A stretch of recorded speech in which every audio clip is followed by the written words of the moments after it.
You're listening to Extra Textual, the show where we tell stories about movies while the movies tell our stories. Each episode will bring you a special guest who shares a personal story connected to a meaningful film in their life. Then we share some kind of connected story from our own film experiences. And as always, we learn something new about ourselves and others. Thanks for listening in.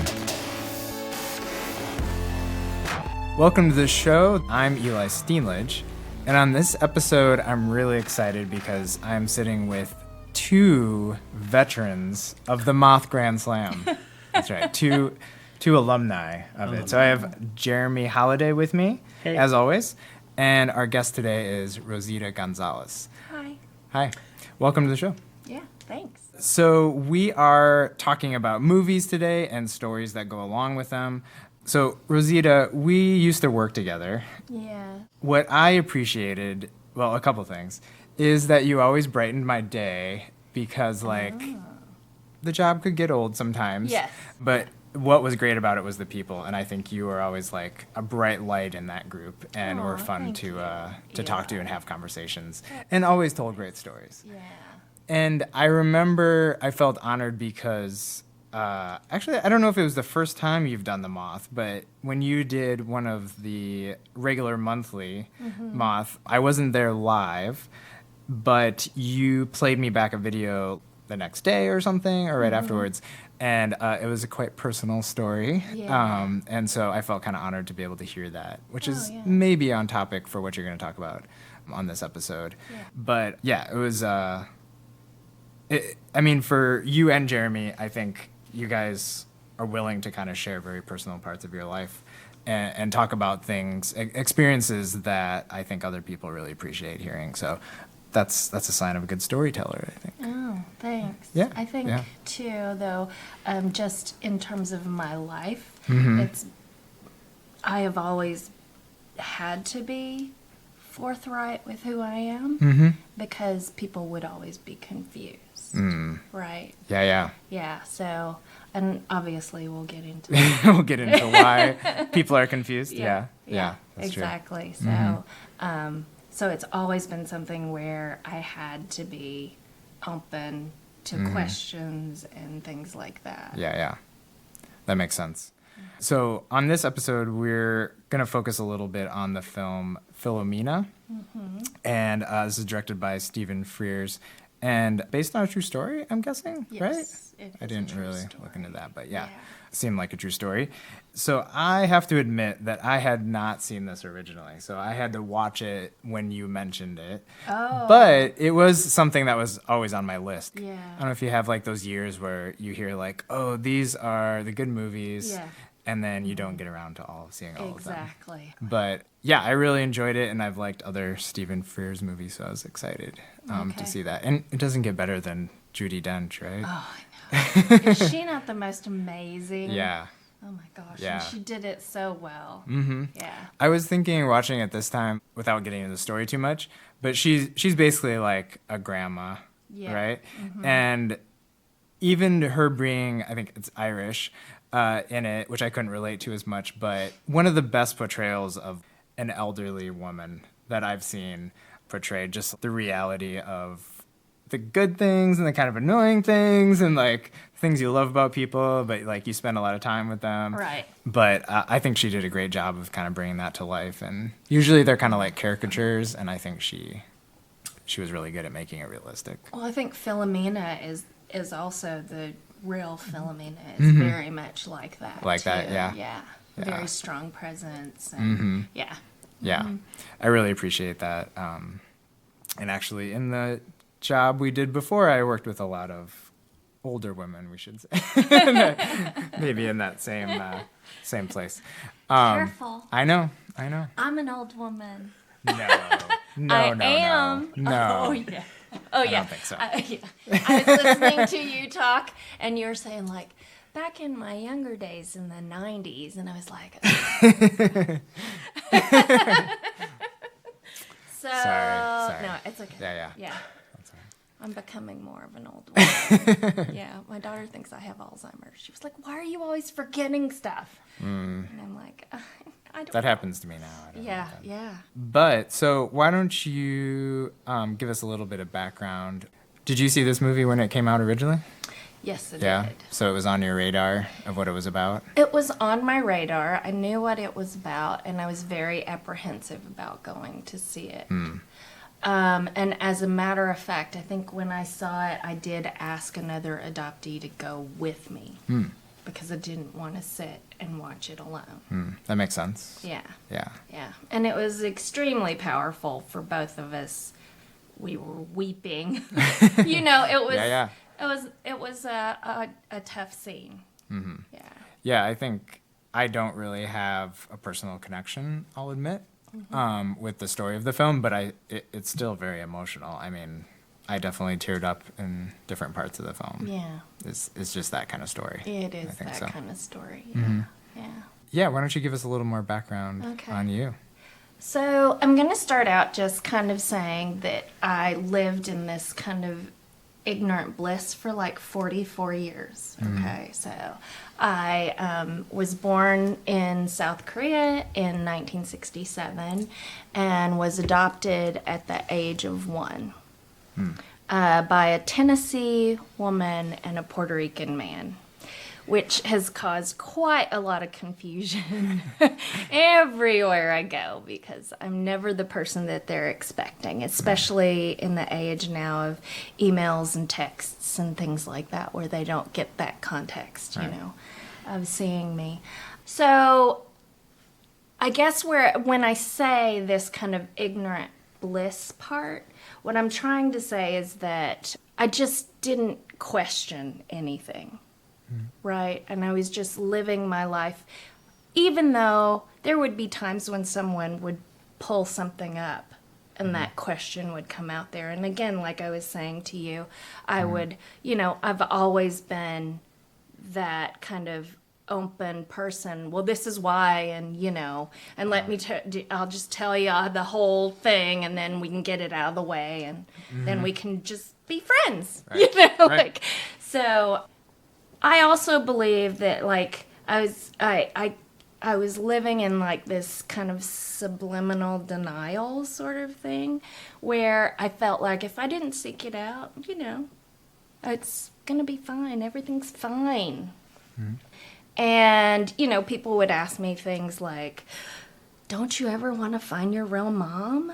And I would say, she's at home on the sofa watching, you know, As the World Turns. I don't know what you're talking about, you know.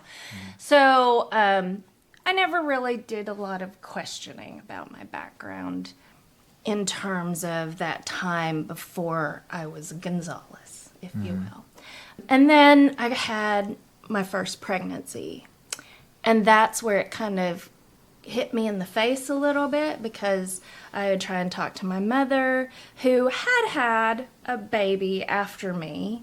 And she couldn't explain things to me, you know, because obviously I'm not her biological child. So we don't have the same experiences. And so, again, that was just like, oh my gosh, this is what my own biological mother would be feeling right now. Like, that's probably, you know, and so, like, if my son's foot or hand would come up on my belly and it was tight and I could feel it, I would think, oh my God, I did this once with someone else and I don't know that person. But again, like I would push it off and it would be like, okay. And of course, as soon as my kids were born, it was like I'd finally found my people, right? Because my son came out screaming, and when they laid him on me, I was like, oh my God, he's got a square mouth when he cries. I do that, you know, like I'd never seen that before. Only been described to me by other people.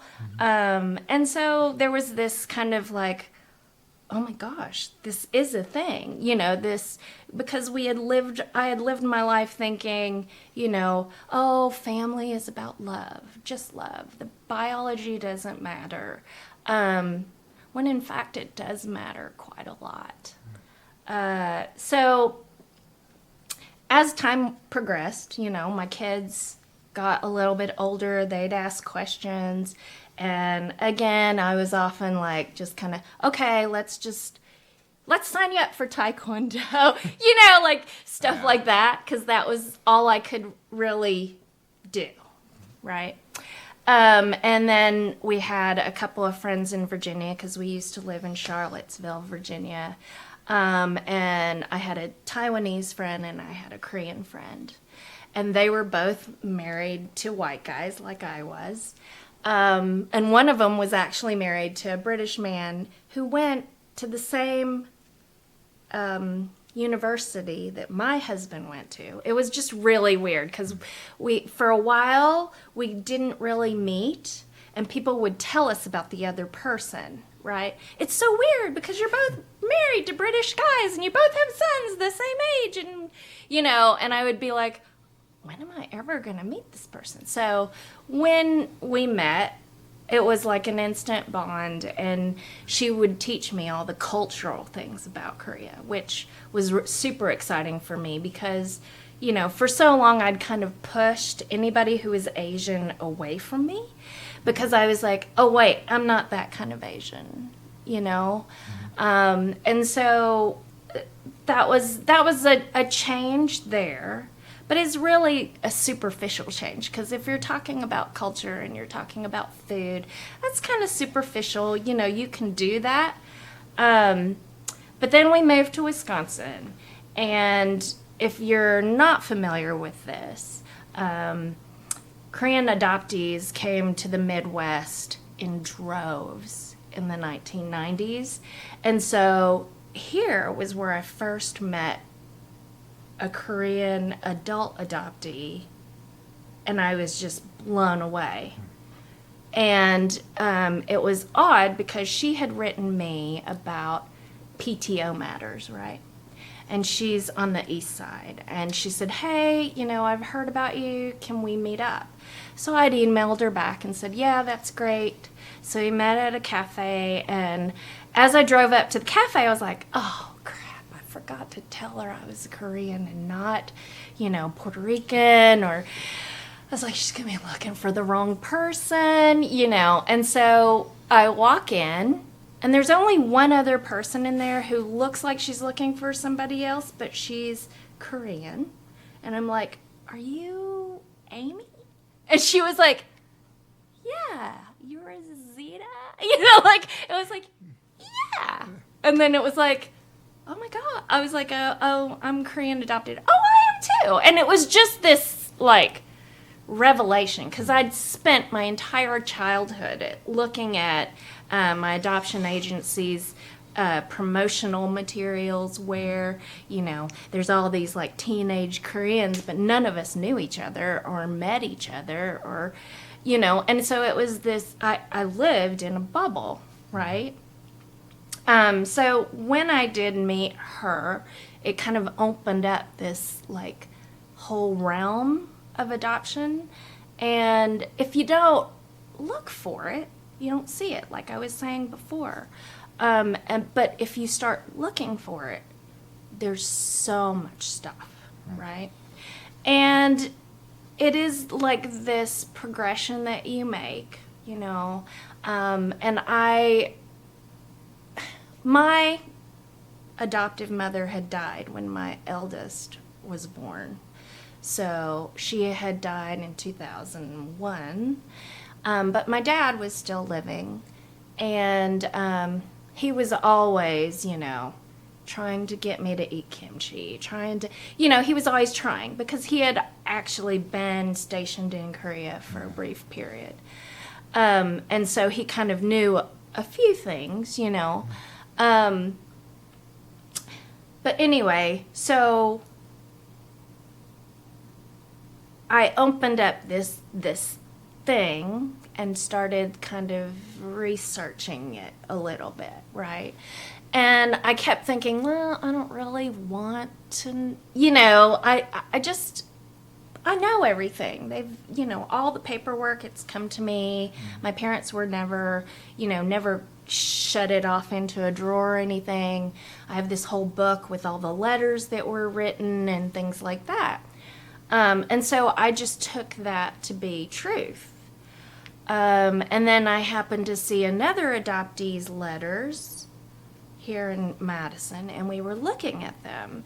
And interestingly enough, our adoptions, like the consular officer or whatever, was the same guy.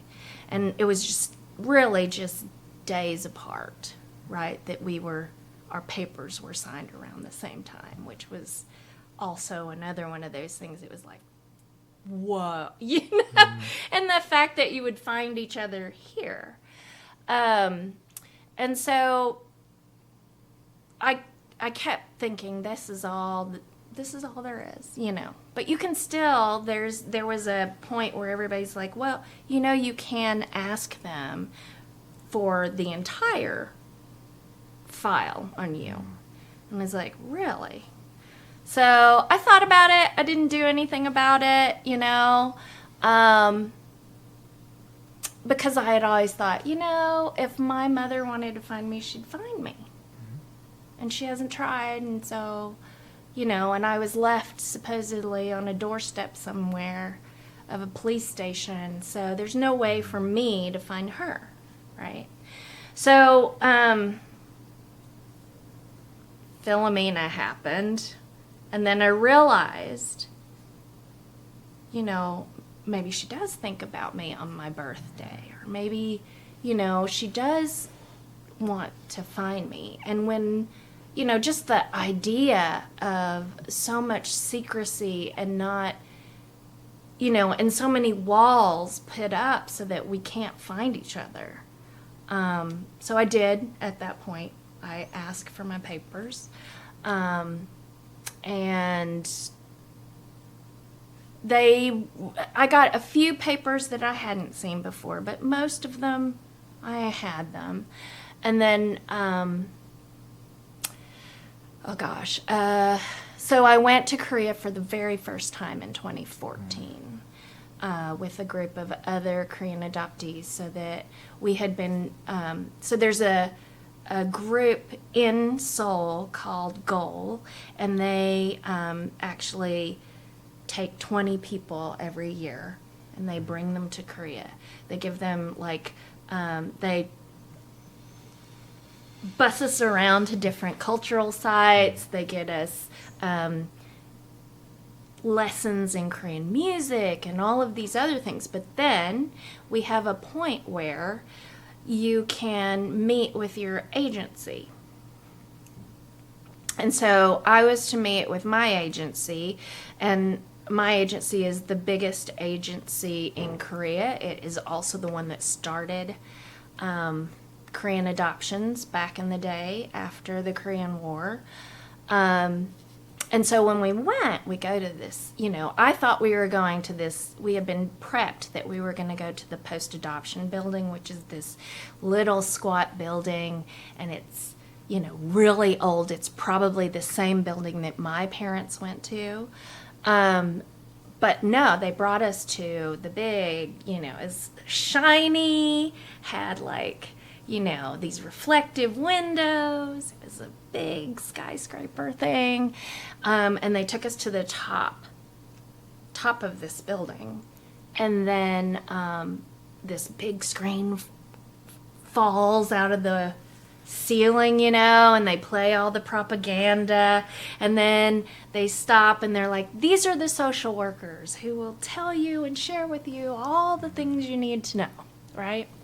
So we get picked off one by one to go off into little rooms with these social workers. I happen to get, though, the head of post-adoption services, and rather than being taken into another room, I'm taken to another floor where post-adoption services have their offices. And in that period, she gives me rice cakes, which I hate. They're nasty, or in my opinion, they're nasty. So she gives me rice cakes. They also, what can we do for you?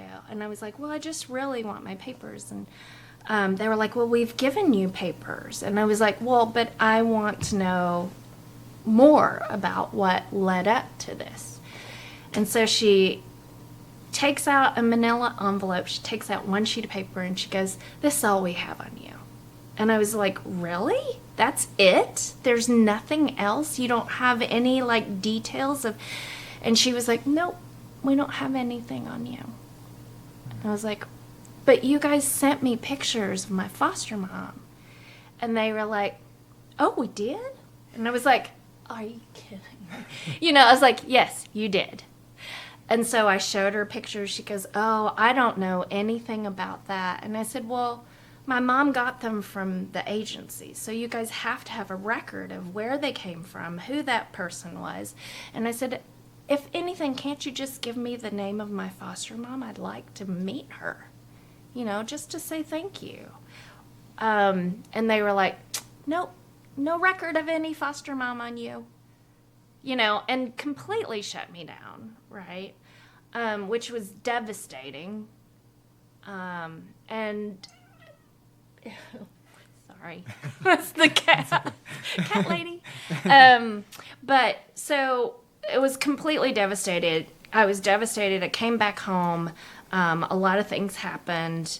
And I kept wanting to go back, and I kept contacting. So my agency has since been split off into a Korean agency and a U.S. agency.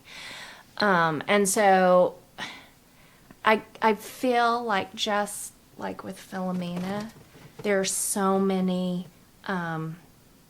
things that have been hidden from us, and they would toss me back and forth. Oh, that must be in the U.S. Oh, that must be in Korea. Oh, and I'm like, look, I'm talking to both of you, so it would really be to your benefit to tell me what is right and what is not, right? Okay, so let's see. I'm just going to go ahead and give you just a small piece of what happened with the moth, because this was one of the stories that I think, this is the one that I won the monthly on. And it was the hardest one I'd ever done, because I went back with my husband, and there was a lot of things that went on. And at that point, I had to come home on my own, and I decided to stay in Korea a bit longer. And I decided to have fun, right? I wasn't going to go searching, because I knew that they were just going to roadblock me. Because I'd already been back maybe 2 times before that time. And anyway, a friend of mine, we're having a good time. I say, I want to go get those funky contact lenses that all the Koreans wear. And she was like, oh, yeah. And so we leave this cafe, and there's one right around the corner. And the guy who's there, I'm like, so I start, and I get my contacts, and I give him my credit card, and he goes, Rosita González? Like I'd stolen it? Or I was like, oh, and I looked at my friend, and she was like, you're going to have to because, and I was like, oh, I'm adopted, and my dad was from Puerto Rico, and he goes, oh, my brother was adopted. And I was like, what? Your brother was adopted? Do you ever talk to him? No, he doesn't want to talk to us. And I said, oh, did he write you a letter? No, we wrote him a letter, and then the agency told us he didn't want to talk to us. And I was like, well, what happened? And he was like, well, my mom, because he would be my older brother, my mom said that he got lost in the train station from her. And by the time they tracked him down, he'd been sent to Belgium and had been adopted. And we haven't had a chance to find him. And she's getting older, and we'd really love to find, And I was like, oh. And I said, wait, who's your agency? And then, of course, it was the same agency I'm from. And so I said, he goes, what do you know about your story? So I show him the pictures of my foster mother, right? I was like, this is all I've got. So I've got these pictures of when I was growing up before I went to my adoptive parents. And these pictures have this woman in them, and she's my foster mother. And he looks at it, and he goes, that's not your foster mom, that's your mother. And I was like, what? He goes, oh, I see a resemblance. That's your mom. And I'd spent my entire life believing this woman was a foster mother. And then he says, look at her.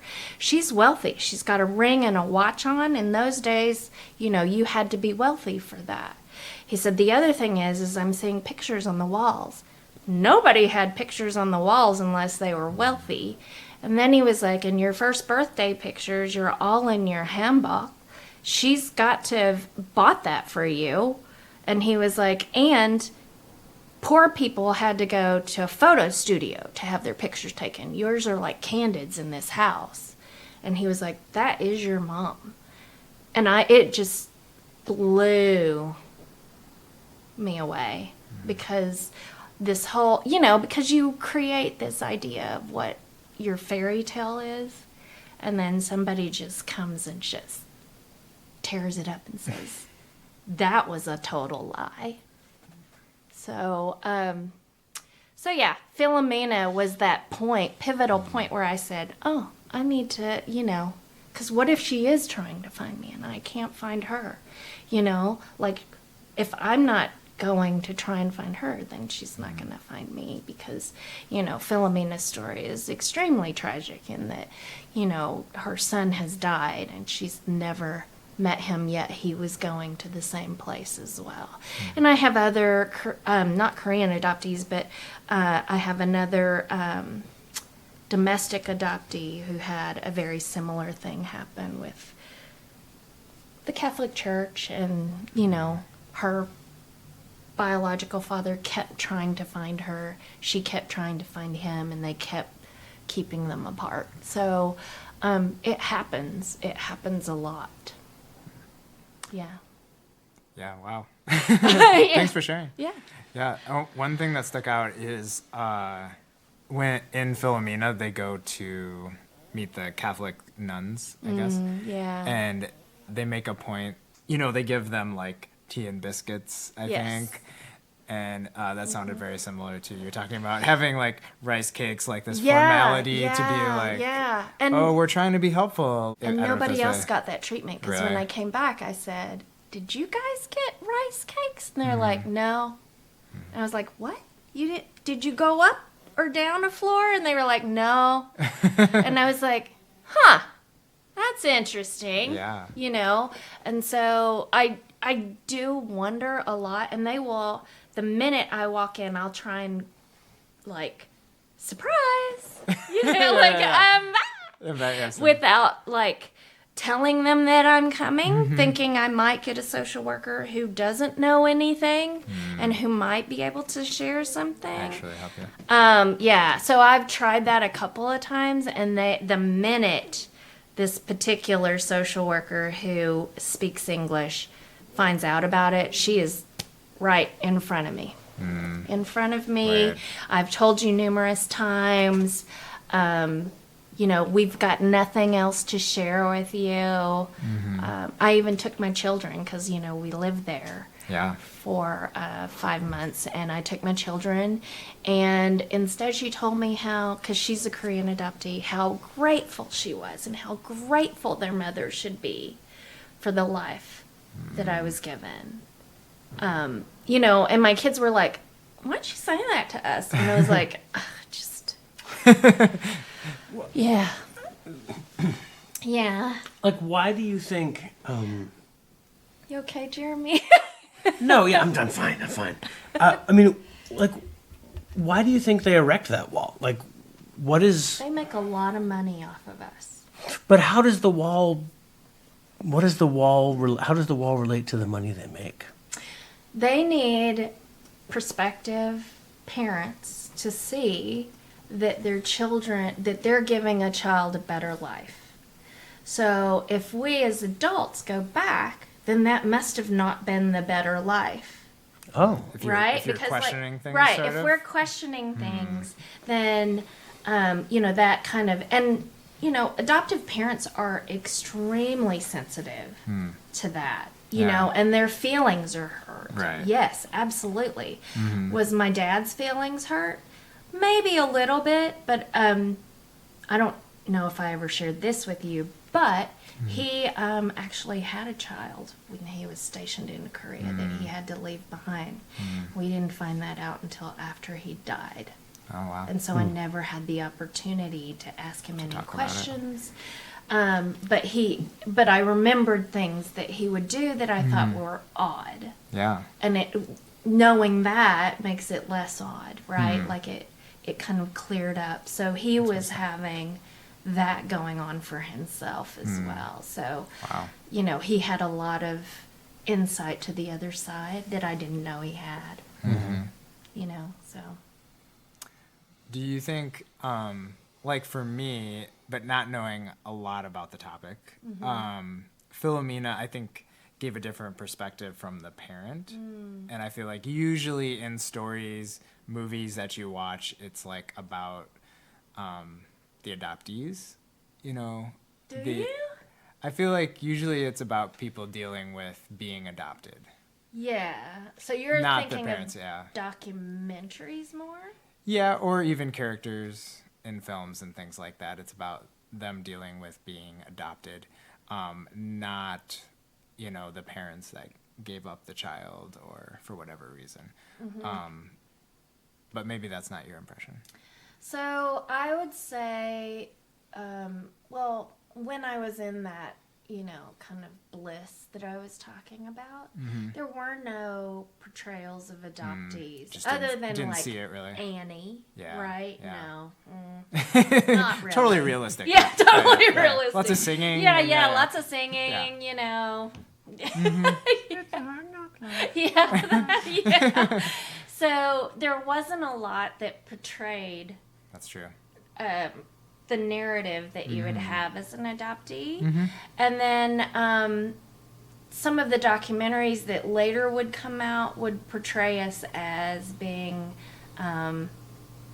ungrateful and mentally ill and, you know, lots of things that, you know, there's a lot that goes into someone coming to that point in their life, and loss, I think, of any kind, and especially loss as a child, is very impactful to the person that you're going to become. And so I think, you know, like a lot of storylines. I don't know. Do you ever watch the show Mindhunter? Yeah, the Netflix show? Uh-huh. Yeah, I love it. Okay. Yeah.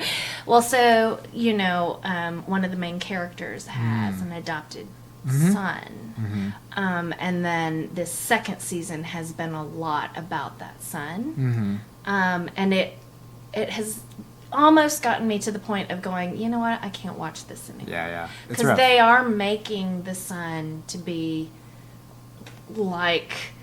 there's this negative, and the mother says, well, he's not my son. You know, Yeah. And it's he's like- not of my body. Is it like nature or nurture? They're kind of Yes, having that exactly, conversation of, like- exactly. And Yeah. so, but again, he may not be of your body, but he's struggling because Yeah. this particular boy in this narrative is, you know, was adopted at 3, right? Imagine all the things that you do until you're 3. Until you're 3, yeah. And then to all of a sudden be uprooted and put in another family that you don't know. Nobody has like prepped you for this. Yeah, that can be kind of disturbing. And so there are lots of now these days, and actually it really didn't happen until I would say after 2014 that we were actually seeing more of the adoptee narrative being pushed up to the front. And like, for instance, This Is Us, that is a big one too, that has taken that transracial adoptee narrative and shown what that could look like, right? And I watch that and I see so many things in that character that I'm like, oh yeah, I was that. Yeah, Recognize that, yeah. Yeah, I did that. You know, so there's a lot of things that go into those, but there isn't a lot of media coverage about, you know, about that. Yeah. There's more about the adoptive parent or the birth parent. And because those are the adults, or historically, those were the adults who had a voice. Now that the children are growing up and we have a voice, nobody wants to hear that.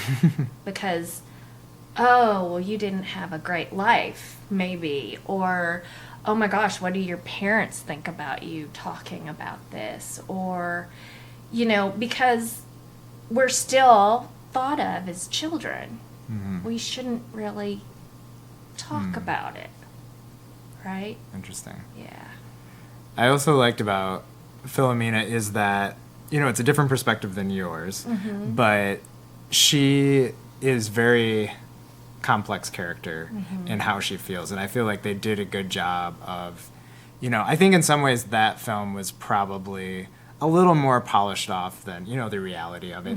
But she definitely goes back and forth through that journey of being, I want to know everything, and then she's like, you shouldn't tell my story. I don't want my story told anymore. This is too personal. And there's several times where it seems like she doesn't know what she wants to do. And I think that's realistic of, even though she said, like, I've thought about him every day of my life and wondered, but when it comes down to it, she's still like, maybe I don't want to know anymore. So I thought that was really interesting. Yeah. Was there a particular, like, point in the film that was most powerful to you in watching it? I think for me, the most powerful moment was when she realizes her son had been coming back, trying to find her, and that he had actually been laid to rest there. Because I think many adoptees, I'm not going to speak for everybody, but I know in my narrative, it would mean a lot for me to end where I began. You know? And my kids know this. We've talked about it. The downside is the Korean government does not allow adoptees to be buried in Korea. Part of that is because of the patriarchal society and the way in which Korea is set up. You know who your grandfather was, who that grandfather was, who that grandfather was. And if I, as an adoptee, don't know, there's nowhere for my body to be laying. Yeah. Wow. Yeah. So my son said he'll take my ashes and just kind of spread them, or Covert. or like Ziploc with a little like corner clipped out, and walk down the street. I was like, that's good. That's a good I kid. Like that. Yeah. I like that a lot. Yeah. Yeah. But yeah, that point in the movie where she is there and she can see that he had been waiting for her there that whole time. So all those times, there were times when she went there. They could have told her, her son is buried out there, and they didn't, you know. And again, I think too in that movie that it's done really well in that, again, you see it is the people who can afford to purchase, because that's what it is. A child can purchase a child, right? Yeah. And then she, of course, is coming from virtually no means, right? Yeah. Yeah, that's still like an economy sort of Yeah, things. yeah. That's really sad. Yeah. Yeah, I mean, I've seen it in some other films, but she goes to see his partner, and he shows her like the funeral type film memorial, and to see like put next to each other, like here's a person as a child, young child, and then here's like the end of their life. Like that's just like a powerful thing too. And then thinking about like someone she cared for deeply and she didn't experience all that in between. Yeah, is pretty wild. Yeah. So yeah, I mean that was a lot to think about. Yeah. Like, especially when you do have kids. Yeah. Too. Absolutely. To not know that. Yeah. And again, like, you know, for me, the experience of being pregnant and thinking on to someone who was pregnant, I don't think you could forget that person. Mm-hmm. You know what I mean? Yeah. I just don't think To go through anyone that, would yeah. be able to forget. Mm-hmm. And there are a lot of mothers now that are coming forward and trying to find out.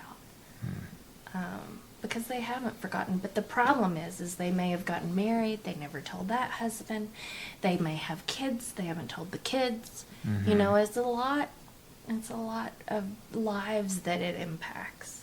Yeah, for Yeah. sure. Yeah. Wow. Wow. Is there, this is probably a hard question to ask. Like, is there something you would feel for yourself that would be like some kind of closure? I think the last time I went, which was this past May, I think, I kind of found my peace. I did not go to my agency. I didn't do, and I have ever since that one where I told it at the Moth. That one it had wrecked me in such a way that I stopped writing altogether, because I have a blog that I'd started in 2007 and had been writing all of this down. Really, it started out for the kids, because I Yeah. was like, you know, if they miss just like I had missed, they would have a record of what Yeah. went on. Mm-hmm. And at the time that I started it, I wasn't thinking in terms of my own Mm-hmm. storyline, but more of theirs, right? Because it was their history too. Yeah. And so when that happened, I stopped writing. I stopped because I had been pretty active on social media. I had started a hashtag in 2014 during National Adoption Month and had done all of that kind of work, that kind of activism to try and get our voices out there, and having worked with Angela from Closure as well. And so when that happened, I was like, I can't do this anymore. You know, it's wrecking me. Yeah, yeah. And I have to protect myself. And so I went off of Facebook, and I went off of all these things, and it's felt pretty good, right? I've kind of like worked it out for myself, because people used to ask me, even my own daughter asked me, when are you gonna let this Yeah. adoption thing go? And it's like, you can't let it go. It is part of the fabric of who you are. If you said, that's like taking a piece from my knitting and pulling that string, and that just takes everything apart, you know? And so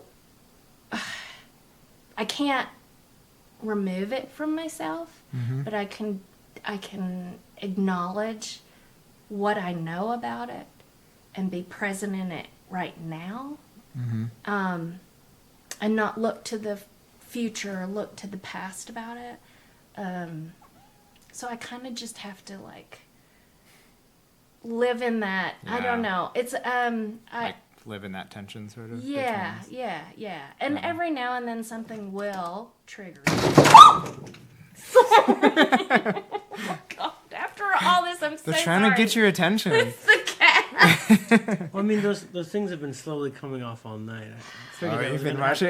watching. Well, I figured it was gonna happen. okay. But- Well, Has it ever happened before? it has, Oh, but okay. usually it happens on a more slower scale. But yeah, I'm sorry. Anyway, cats. Yeah. Yeah. But yeah, but I do see like Philomena as being that point, right? Where I changed my mind and was like, ugh, I need to figure this out. Pursue it more. Why did you change your mind after watching the movie? Because I'd lived my life thinking, if she wanted to find me, she'd just find me. And that's a case where she had been wanting to find him. And she never found him because there was that roadblock, which I have the same. And I actually had a lawyer, and we went through all of that. And they say I have everything. I don't believe them. You know? Wow. Yeah. Makes me think, like, wonder how many other people, maybe in other countries or whatever setting, have that same experience. Yeah. Yeah. Yeah. Yeah. That's totally frustrating. Yeah. You know, people ask me, do I want to stop adoption? And that's not really, you know, like when I was doing my activism, it's not about stopping adoption, right? Mm-hmm. There are plenty of kids in foster care that need families.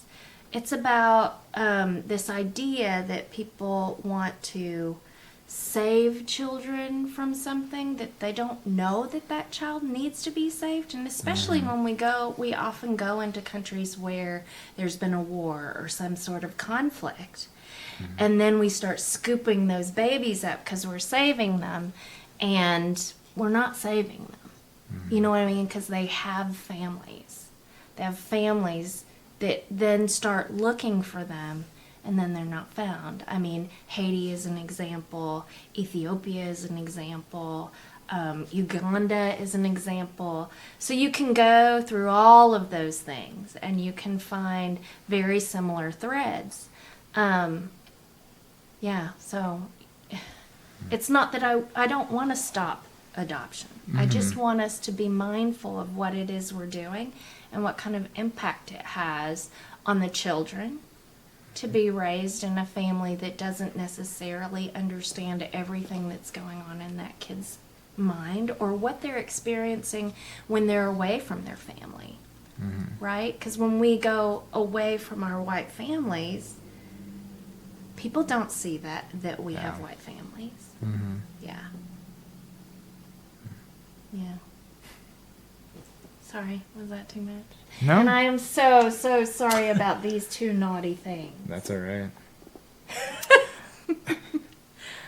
No, that's good. Well, I mean, I have a question too. Like, what do you think about the fact that it was a movie that sort of was a catalyst in your life, as opposed to like a conversation with a person or some event in your life? Well, I Like, mean, what is it about there this had been thing? other movies that I had watched about adoptees prior to that, but when I watched those, it was like I was saying, she's ungrateful. And the parents were like, how can you repay us this way? How, you know, and so I just was like, ugh, I'm not that. I don't think I'm that, and I'm not going to be that, right? But I guess it really was. I had lived my life thinking it was this fairy tale where I had been dumped off at a police station, and if, like I said, there are so many adoptees with the exact same letter, just a change in the name of the police station. And so it was like this, I thought that was the story. What they had told me was the story. And so when I saw Philomena, it's like, that's not the story. It created doubt. Yes, absolutely. Yeah. And that doubt brought you closer to the truth than you had been before. Right. And it was scary. Yeah. Yeah. And you didn't hear that story by talking to somebody before that, yeah. No. Yeah, I was thinking, I haven't seen all of Stephen Frear's films, but it seems like he's interested in the way people realize their identities in some ways. I don't know if either of you have seen Dirty Pretty Things. No, you've talked about it. Have I talked about it? You've talked about it before. But it's about immigrants, and it kind of turns into like a thriller, but it's about sort of immigrants struggling in England to make a life for themselves and stuff. Okay. And I think one of the things struck me is the one character is from Africa, and he's like a taxi driver, in England, but he's like trained as a doctor. Because of his background, he can't find work as a doctor. Yeah, so it's like these things where you kind of, in society, might be looked down on because of, he's just a taxi driver or something. People Right. don't really pay attention, but he can actually, has all of these skills we don't think right. about, this background. So I think bringing awareness for people of things like that is really fascinating. And one of my favorite, when you brought up this film, I was looking at his other films and was High Fidelity, which was from my early college years, and is also kind of looking at how we think about our lives and put things in order. And in this case, it's about a record store owner. And he, at one point, I don't know if you've seen it, right, Jeremy? Many times. Yes, you've seen it. Yeah. It kind of goes back through his different relationships after there's a breakup at the beginning of the film, and it causes him to kind of reflect on like why his relationships always fail. So he like gets back in contact with all of his old girlfriends and kind of asks him why it didn't work out. But after this first breakup, his coworker at the record store comes over, and he has like his record collection like strewn all over in different piles, and he's like, he's like, "You're reorganizing?" He's like, "Yeah," and he's like, well, it's not by genre, and it doesn't look like it's going on chronological by when these things came out. And he's like, no, it's autobiographical. So he's like reorganizing according to like the meaning in his life and the relationships he's had and stuff like that. And it was something that sort of struck me as being really true for me. And I think a lot of people, even if we don't have a music collection like that or as much knowledge as he does, but that there are, songs we hear and it brings us back to those moments in our lives when we were with other people that we heard them with, or they meant something to us in those different periods. But I think that sort of connected to me a lot. What's like a favorite moment for you, Jeremy? Do you remember any from that film? Well, yeah, I mean, it's not like there's a number. I mean, but one of which is like is a scene like her father dies, and John Cusack is like, he's like, oh, what is love, like, and he's off on this like myopic journey trying to figure out his stuff within his life, and then this like very different and very real thing happens, like smack dab in the middle of it, and it seems pretty clear that like his love interest is like a lot more emotionally mature than he is, and he's like, like, what do I do to help? And he's just kind of blundering around.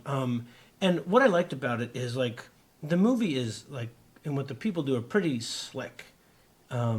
Until around that time, I mean, she asked him to have sex with him in their car, just so she can like. I think she says feel like, something. that's right. Yeah, exactly. yeah. Yep. Oh yeah, I know that feeling. Yeah, well, and I mean, like my father died when I was young, and I remember the thing that I always say to people or talk about when I know that they experience a loss is like, if you want some help or something, give me a call, and it's not going to be now, and it's not going to be at that funeral. It's going to be like some time later when like everyone else has given you the requisite amount of grief, attention, and moved on to everything else, and you were just sitting in your house, car, place, kitchen, work, wherever, and you finally understand like what is gone from your life at that point. Yeah. And it was and it's clumsy, and it's it's awkward, and that's one of the moments that I really liked in that film, in the way that, because it's watching it, I was like, oh, this person has lived their life, like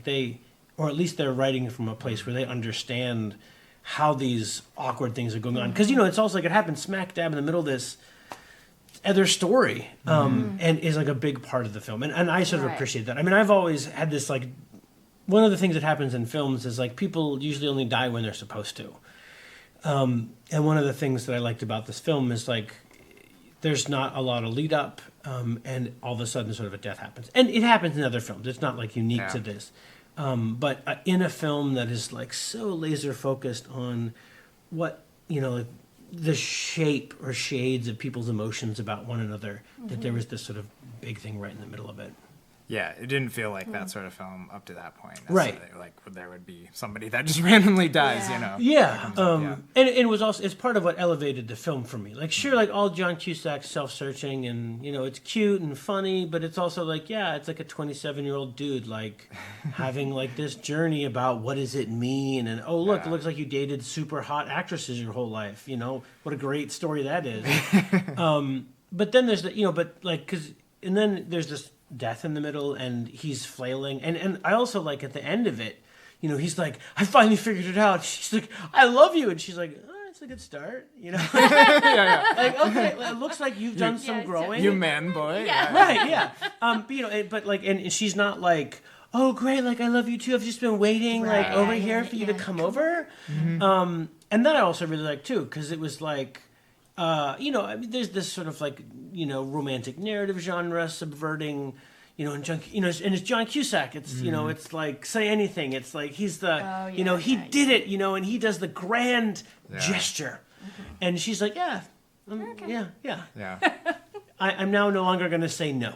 Yeah. But that's about all you get. And there is a great little like epilogue when they finally like get back together, and then it does kind of show, and he's kind of like, you know, like now I actually communicate with this person, and I'm not just think it's cool when we do things together that we like or something, that he tries to think about her a little bit, you know, those sort of things. And he was like, yeah, you know, it's better than it used to be, but you know, we're not married happily ever after or anything. But I like that.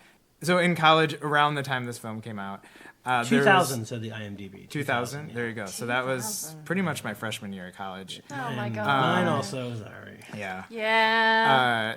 My son was born in 2000. He's now a sophomore. Yeah. In college. Now it's his pressure. Yeah. Now it's his turn. Yeah. Yes. There was a record store my brother introduced me to in town, and it's very similar to the record store in this film, actually, where there's lots of funny moments. Jack Black is one of the other employees and is kind of like, you know, loser at the time, but obsessed with music. That's a... Not a loser? Okay. Yeah, continue. Yeah. Okay. He's sort of like the annoying employee. He's annoying, Yeah. Right. But I remember, you know, I was sort of a music snob as well. And this is coming out of high school. Like a lot of my friends in college, we would sit around and like mix records and stuff. And so my sort of ritual was every couple weeks, go to the record store, see what's new, what kind of singles were out, listen to a lot of electronic music. So it was more like singles and tracks. And they would let you, you know, listen to them before like preview, because a lot of stuff was brand new. And so you could pick out some stuff, get headphones, and like listen to it on the turntables. So that was like my normal ritual, and it was a time I think that I could sort of relax and sort of enjoy things. And I didn't even always buy things because I was also really poor college student. Right. And they were like, somehow in my mind I could pay like $8 to $12 for like a single on vinyl, but I couldn't like go out to eat or somehow it made sense back then.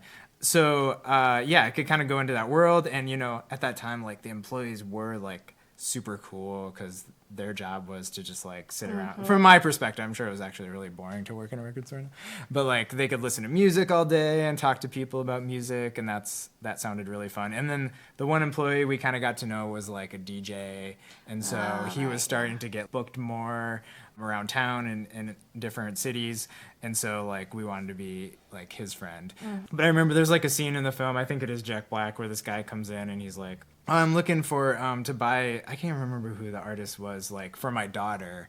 And he's just like, your daughter wouldn't want that. Like, why would you think that she would want that musician? And then the guy's just like, what? And then he was like, well, we have it, but I'm not gonna sell it to you for your daughter because she's gonna hate you. And then he's just like pretty much like, yeah, get out of here. Just like, what are you doing? And like John Cusack's the owner. He's just like, what do you do? Like, we do need to make money here. And we'll do it. And that like almost exact thing happened one time when I was in this record store. Really? And like, you know, this, you know, it was more like, you know, young college age girl came in and you know, asked for like, they have used CDs, you know, too. And she was like, do you have Britney Spears or something? And he's like, yeah, it's probably in the used section, but I don't know why you'd want to buy that anyways. No, really? Well, you know, I do find that record stores or the independent record stores often they're very interesting people. Right? That work there, yeah. So I have a friend in Roswell, Georgia, and he has his own vinyl store. And so it's called Mojo Vinyl, and I'll often look at it, you know, to see what he's got, because he'll put up album covers, and that's the thing I miss the most. Those, that artwork, you know, and stuff like from those, I could just pictures. look at album covers. forever. And record stores were like such an important part of my childhood. Tower Records in Nashville was one of my favorite places to go, and I went to college close to there, so that was where we would go when we get into Nashville. Anyway, it's just, and one of my favorite movies, of course, when I was growing up, was Pretty in Pink. And I loved the woman who owned the record store. She was my favorite. I wanted her to be my mom. Like it was just stuff like that. Except when she got into the blazer, and then I was like, oh. Nice. There's also a great moment, which I think I've had, why I sort of liked playing music for people and stuff too, is at one point they're like, we're about to sell like 10 copies of the beta band. No, he's like, I think Jack Black's like, I will now sell 4 copies of the beta. And so they just like quietly put it on, and there's people in the store, and they're like starts playing, and they're like, hey, what is this? And they're like, oh, that's a beta band. Like act really cool about it, and they're like, oh yeah, can I have a copy of that? Like they're so in the know that they're which is a good group actually. That was pretty good. So I think that was a lot of fun, and a good memory for me is I am old enough to have like real tapes, not just they're nostalgic and cool like people have mixtapes these days. So we would still make like mixtapes some in college. It was also mix CDs. We put them, but usually use like a mix of take songs off CDs and vinyl, put them in a mix. And one of the things I'd always thought, like when I really fall in love or like have somebody serious, I'm gonna make them like the best mixtape, right? It's gonna be awesome. Like all the things like I'm gonna share with them. And so towards the end of college, I had a serious girlfriend, and I was like, this is the time. I'm gonna make her a mixtape. It was around Thanksgiving. And so we were going to go visit our families separately, so we were going to split. So I'm like, I'm going to make her a mixtape before she goes away, give it to her. She can enjoy it while we're there. I will say I probably knew she was not really into the same kind of music as me. And this was pretty important to me, that we like some of the same things. So, I put some house music on there, which I should have known was not what she would be into. But it was a variety of things. And so gave it to her. It was all fun. I was excited. And then it ended up I had like car trouble. And so I couldn't make it. I was going to go see my dad for Thanksgiving. And so she was like, actually, I don't really have a lot going on. Like, I could drive you there and drop you off. So unexpected sort of like back together. And then I was like, did you listen to the mixtape? And she was like, well, I was starting to listen to it. And it was like, let's listen to it in the car. And so it was like, became this really awkward ride. Where it was kind of like, so maybe we can listen to something else. Maybe we can listen to something. Eli, there are probably like 10 or 12 stories you have told me about like, you in a car. It's like they're all setups for like tragedy, like independent movies. Like you and your family like going back to Iowa this summer. It's like it's coming. So that was a sign that it was not going to work out. I think that we were not going to connect. I still like. They're like a bullet point list of like 4 reasons why I married the woman that I married, and like a mixtape is like at least number 2 or 3 on that list, which I still have. It was this like mix of Bob Dylan songs. It was and there's another one. I still have them. They're like there's like a little box that have my very special things, and they're like in there. Very important. Well, I had a mixtape for the birth of my son. All the different stages of labor. Except I didn't realize I was in labor. And so by the time I was like, okay, my back. I need the active, or I need the this, and they were like, okay. And then she was like, oh, I think it's time to start pushing. I was like, wait, wrong tape. This isn't the right song. Get the blue tape. Wrong tape. Fast forward to that song. Take it out. So there's things like that, right? Yeah. And then when my husband and I met, the reason why, he hit me in that just brief moment when we first saw each other, is he had a Meet Is Murder button on from the Smiths. Nice. And I was a huge Smiths fan. Yeah. And so it was like, Okay. It's really cool, but yeah. Yeah. I think that's what connected me with my wife is, one, she did say that she was a fan of The Cure, which was one of my all-time favorites. Yeah, The Cure. And so we connected over that. And then what really impressed me is, this is going to sound really snobbish, but we were going on another car drive, and she like put it in a CD, and I'm like, what is this? And she was like, oh, this is the Postal Service. I was like, oh, I don't really know this. And I was like, this is really good. So the snobbish thing is, generally people like put a playlist, and I'm like, it's okay. Like, we can listen to it. I don't know. Like, so for people to introduce me to music, and I was like, God, I really like this. Yeah. And so that was like the impressive thing. You showed me some new music. Like, wow. This is important. Yeah, that is. Yeah. Well, and too, I think in relationships too, you want to be able to grow with someone. Yeah. And then, that's an instance of that. Like, oh. Yeah. I could learn something. Right. Learn something new. Yeah.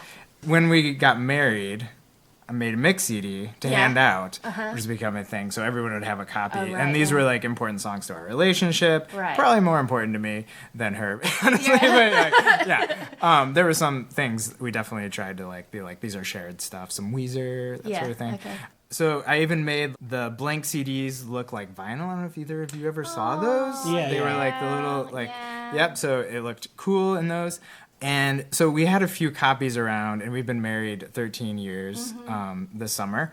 And I would keep like a few CDs in the car and stuff, and we don't really listen to them as much anymore because everything's digital, But we were on the car ride home from my dad's memorial this summer, and we went back to Iowa, and we were kind of like just looking for some different stuff to listen to in the car, and we had like a stack, and she was like, oh, this was our wedding CD, and it'd probably been a couple of years since we like returned. She was like, remember last time it was skipping all over, it doesn't work. She was like, I wonder if that's our only copy. And I was like, oh, I think there's another one down here. And so we have down by the door, and I was like, I just found this recently. It was like another copy. And I was like, I don't know what condition it is in. So we put it in, and just like remembering all those songs was really cool.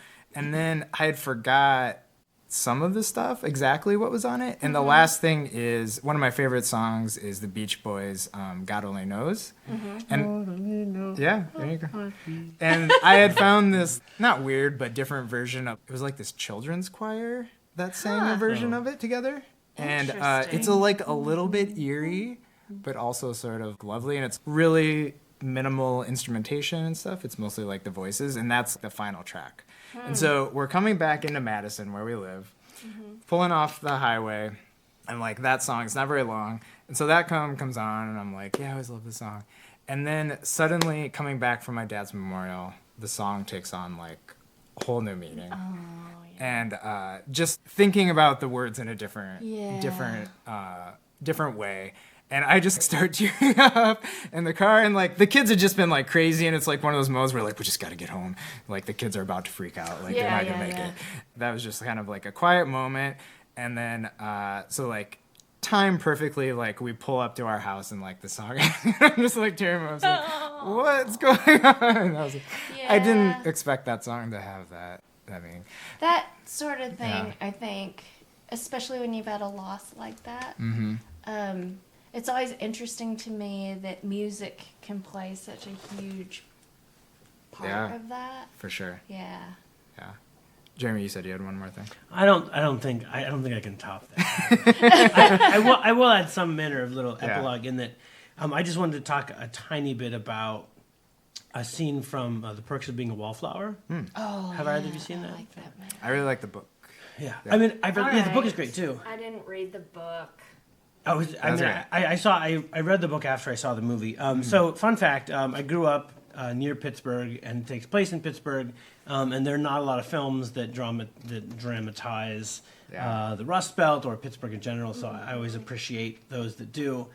And there's the thing that I wanted to mention is I'm trying to create a sort of a theme through some of the stuff we talked about, and it's like the reflecting in a film of sort of like a pretty unique experience that's also very honest, either as an adoptee, or as a record store lover. But I mean, like, to be able to take that record store experience, which is probably specific to like some place, but also there are probably lots of places like that, and sort of accurately portray it on film.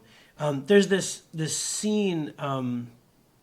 It's difficult. I mean, so they go to this tunnel and drive through this tunnel, which goes to the city. And for those of us that many of us that live around Pittsburgh, I speak for all of us, even though I don't know most of them. They're like, we describe our city as the only city in the world with an entrance. So on the south end of the city, as you're coming into the airport, you're coming down a hill and you drive through like strip malls, and there's a couple little like residential areas, and then you get to these like elevated roads that go into this tunnel. And there's nothing there. It's like mountains and roads. And it's dark because, especially if it's late in the day, the sun is behind the mountains, so you can't see anything. It just gets darker and darker and darker. And then you go into this tunnel, which, depending on the time of day, doesn't actually have lights in it, or the lights aren't on, or they're sort of dim. And then you come out at the bottom of the city, and you're like several hundred feet above the city of Pittsburgh. Out in front of you is, just like in the movie, is this straight, illuminated, elevated highway, and then you see like all the beautiful lights of downtown, all the skyline, all the rivers that are going through it. And it's this like transcendent moment as the city presents itself to you. And for those of us, like for most of us who lived where I did, like on the east side or the north side of Pittsburgh, even further away, that's not how you would come into the city. You would come into the city from 376, which is on the northeast side of the city, through the Squirrel Hill Tunnel or some other tunnels, which is like a meandering thing, and you get to it. But you had to go out of your way to go down to the south part of the city and come back through the tunnel to have this sort of experience. And it was like, for those, I mean, because I grew up in the country, but Pittsburgh was the biggest city over. It was like, and there's some ritual or rite of passage that like you had like, as a young adult, as you like went to the city to see a show, or went there to buy something, or went to the Andy Warhol Museum or something, you had to go through this. You had to like eventually take the step to go down south of the city, past the airport, and then come back, at 7 p.m. at night in the fall to see this introduction as a way of sort of formally like greeting the city and let the city greet you. And it was just something that like the writer or those involved, like obviously had lived there, obviously had seen it, and I don't know. I mean, there's so many stories about New York and LA and all these other famous cities, and they have sort of all these hallmarks that you could probably find like how to write a crime story in New York, and they could give you all these details about the city. But it felt like it's what made the story feel sort of deep to me. It was what allowed it to sort of really connect with me, because it had this dramatization, but accurate, of this experience. And I think that's often what makes films powerful in your lives, is that it's, I mean, I talked about in the last episode the way I think art can serve as like, if your emotions travel on like rails, like a train, the art can provide you the rails to move, and I think like a lot of emotions and growth and change is about motions. It's, going from not wondering about something to wondering about it, and then following that wonder, and then either being disappointed or being satisfied. But, as I grow older, I mean, I think it's about motion. Like our emotions are not states of being. They're like invitations, and they're things which haven't developed. And I found, like as I, raised myself as a young teenager, like I had like movies and rock and roll. I was able to figure out the world. But I think there are many times in my life when maybe I was emotionally ready for something, but it wasn't until I saw a film or heard a song that enabled me to just kind of move along that path. And so I appreciate when directors or writers or artists like pay the attention and to make sure that the thing that they're portraying, looks and feels, at a deep level, that it is real. That's good. Yeah, I was gonna give you in honor of High Fidelity, my top 5 name drops, but I don't think we need it. Name drops? Of bands, of music, my favorite, because they drop a lot of names. What was really cool is, at the time, I listened to a lot of Stereolab, and they were like a little bit newer, and I was like, wow, that's a pretty like recent thing to like name drop in the movie. That's one. I was knee deep in diapers. So there was no new music. New music. As a matter of fact, it's funny because like a few years later, I asked my kids. I did this little video. Noah was probably about 6, and Leo was like 2.5, 2 or something. And I asked them things like, "What's your favorite color? Or what's your favorite food?" And then I said, "What's your favorite song?" And both of them said, "Vogue." Ah. Because I was played playing it so much? old CDs in my car. You're like, this is what I have. And I was like determined to not be playing just kids' music, Yeah. you know? Yeah. And so they were like, "Yeah, Vogue." Yeah. And it was like a 2.5-year-old going, "Vogue." Wow. And I was like, "Oh, that doesn't look so great, but whatever." Yeah, I was very committed to not playing kids' music. I was like, I'm Yeah. going to play good music. And then, like, you know, they hear, like, Row, Row Your Boat, and they, like, really connect Yeah, with I the know. tune. And They you're get like, the- oh, okay, there is Yeah. something about kids' music that's simple. And Wheels they can on get the the tune. bus. Yeah. I about Yeah. lost it on that one. Yeah. Yeah, Noah That's would funny. my dad would always bring toys that had batteries, and he'd Yeah. bring like a whole thing of batteries to go with it, right? So you could hear it. So Yeah. you could, It won't run yeah, out, yeah. And one of them was this bus that did the alphabet, but if you pressed a button, it sang the wheels on the bus. But my son kept wanting to do wheels on the bus, wheels on the bus, wheels on the bus. I was like, please stop. Yeah. With the, yeah. Our kids also don't know because everything's digital now. So they'd be in the Oh, car and they'll be like, yeah. play that song. And sometimes I'm like, I don't have that song. I mean, sometimes I do. But yeah. I'm like, or if we don't have a signal or something, I'm like, Right. I don't, they're just used to like. Asking. You have it available all the time. Right, don't you? Yeah. I mean, gosh, can you even imagine? Because back in the day, it was like, rewind, no, sorry, fast forward, no, Go back and rewind, no. forth, yeah. It's true. Or trying to record music from the radio, I and they remember would that, yeah. talk. And I was like, Oh, very "Ugh," good. Yeah. I was trying to get Get that whole song. Yeah. and you just talked right over it. Yeah. That's true. Yeah, I kind of miss those days a little bit. Yeah, I mean, you had to work a little bit harder to appreciate your music, right? It wasn't that you could just ask and it was given Right. to you. At least in college for me, you know, it took like an hour to download a song. Which you Off illegally- illegally, yeah. Oh, Off yeah, like that was Napster. like, no, and now it's there like was zip. no downloading. It Yeah, was this like, was like, well, I'll come back in a couple hours and I'll have this album downloaded. Like one of my favorite characteristics or elements of the early Napster days is like when people would mislabel songs. Like really? it's Yeah. like this is like "The Line Sleeps Tonight" by Billy Joel. It's not Billy That's Joel, what it is. you know. Yeah. And there were a number of things. Yeah. Right, I'd search for an artist and songs would pop up, or like you'd search for a different artist and different songs would pop up. Right. It's like, and it only this happened right? for like Yeah. a really short window of time in the history of the downloading songs. But I just find it funny to this day. yeah. Something our kids will never understand. No, Yeah. they never will. Well, this has been really good, Rosita. Yeah. We Yeah. appreciate you I being apologize open for with the your cats. story. No, it's okay. We might edit them out. We so might the cut it audience out. might Okay, not okay. know. No, Okay. Yeah, let's get that. Yeah. It's okay. You won't see them. This is radio. Thanks for being on the show, and Thanks for inviting me. yeah, and thanks for listening out there. And we'll have some more great stories for you next time.